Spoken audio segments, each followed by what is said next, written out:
I am the utopian trainer, right? I'm a Liverpool fan, and I found out that Liverpool, as well as the Manx and Man City and Arsenal and Spurs and AC Milan and Inter Milan and Barcelona, and is that it, or is there more teams? They've just said they're going to be forming this European Super League, and I want to make it totally clear that I, as a Liverpool fan, I'm totally against this. I will not be watching the games. And I consider it right by the English FA or by the UEFA to say, right, you're not going to be taking part in the English Premier League or in the Champions League anymore, Europa League, if you qualify. I mean, you just notice, Milan may not qualify for Champions League this year. We may not. Spurs and Arsenal probably not going to be qualifying. This isn't about football. This isn't about footballing excellence. This isn't about the fans and what we want. This is about profit maximisation. And yes, so what we're going to be doing now, the thing is that this isn't a problem which started now. This started years ago. This started with the establishment of the Champions League in the first place, where they started letting people in who were not champions to take part in this Champions League. I mean, I know we won this new competition twice, but for me, it should have been about the champions of each country playing each other, the old European Cup. This is what was the real football. And Europa League, I mean, there used to be the European Cup Winners' Cup. We never won that. I always wanted to win that. We were too busy winning European Cups to do that. But there was this totally decent competition was just kicked off, being replaced by this new Champions League B kind of thing with all these league games where you group stage, where basically it isn't about making the football better, but it's just about increasing revenue. Fans having to go to more games, paying more money for this. But it was also with the whole setting up of the English Premier League in the first place, replacing the old Division 1, which was totally okay, and then afterwards the Championship as well. But this isn't like just a UEFA issue. This isn't just a English issue. You're getting like all kinds of all over the place. You're getting like Bayern totally dominating in Germany until this year, Celtic in Scotland, Juve, apart from this bit of a mad corridor, in Italy, Barcelona, Real Madrid. So the biggest teams dominating, buying the best players of the other teams. And of course that was happening before, but now it's just got so much stronger these last few decades. You're looking at the owners of the last 4 teams, if they were now in the semi-finals of the European Cup, and they're like, billionaires, even oil-rich states, trying to like football wash the human rights abuses that they are doing. Football's got this sickness.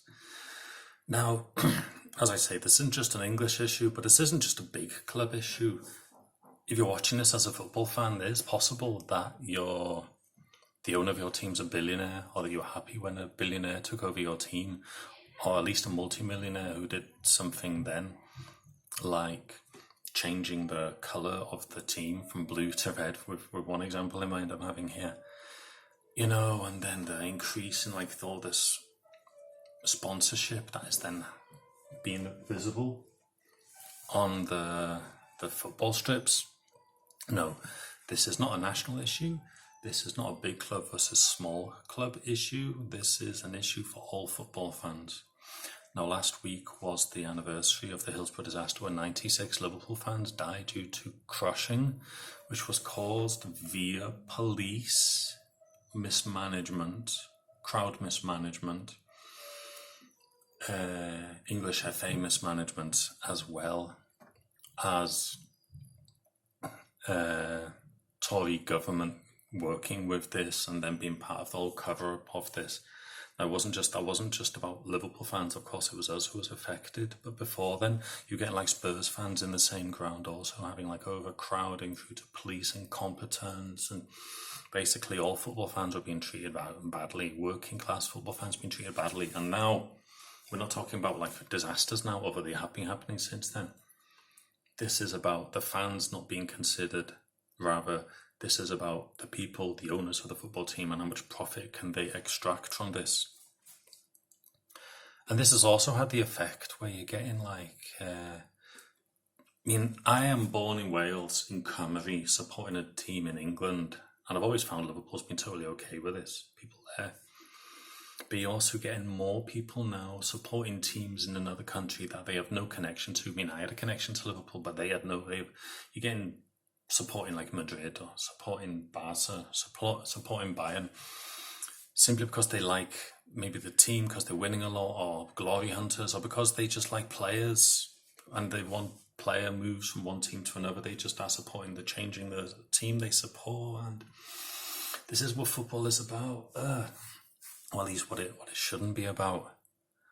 So if we're thinking, because I'm the utopian trainer when it comes down to it, thinking we want the kind of football that is about the fans, then we need to deal with the issue not on national level, not at a big club versus small club level, but we need to deal with one key thing, which is profit maximization.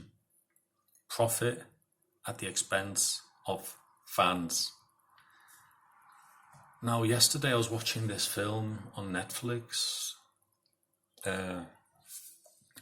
Social Dilemma, about the effect of social media, where people who were working for like the big social media companies then left them, and then they were talking about, oh my God, we created these algorithms and now they're having like effects in affecting democracy and hate speech and all kinds of dodgy things. And it was said, and they were saying, yeah, we don't need to be us who try to deal with this. Rather, we need this big movement of people to rise up against this and to be aware of their social media usage. But as at one stage you said, yeah, ultimately these companies are trying to gain market share. Again, profit maximization. Now, I studied business admin, and afterwards I was unemployed, and then I did this graduate training scheme for graduates. And at the time, I did my dissertation on marketing. This was the thing that really interested me. And afterwards, while I was working this marketing consultancy, I was walking on the streets in Chester, and I was given this leaflet about McDonald's. There was this court case at the time, because people were just speaking openly about like the effect that McDonald's was having on climate change, and how the animals are being treated, and obesity and all that. And when I said that to my boss, she said, but they need to earn money. Again, profit maximization. Now, when we're talking about profit maximization, that sounds like it's and per se like a bad thing. The thing is, ultimately, when we're talking about profit maximization, we're not talking, however, profit maximization for the likes of you and me. Rather, let's be totally open about this, about the people who own Liverpool, billionaires who are owning, even states owning the likes of like Man City or PSG.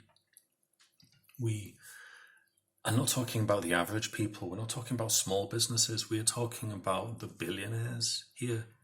And we need to be clear about this.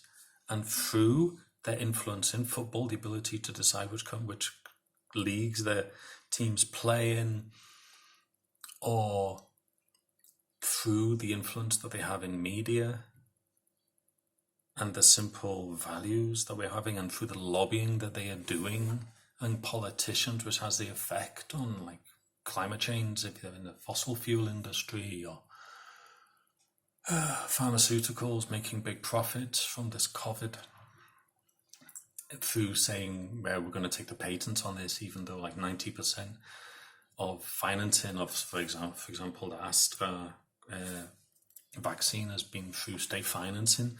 So we're seeing a privatization of wealth, where the wealth that we are then creating is then being going to a small minority of people. And this is affecting everything. It's affecting climate change. It's affecting intercultural relations with each other. It's affecting wellness. It's affecting mental health.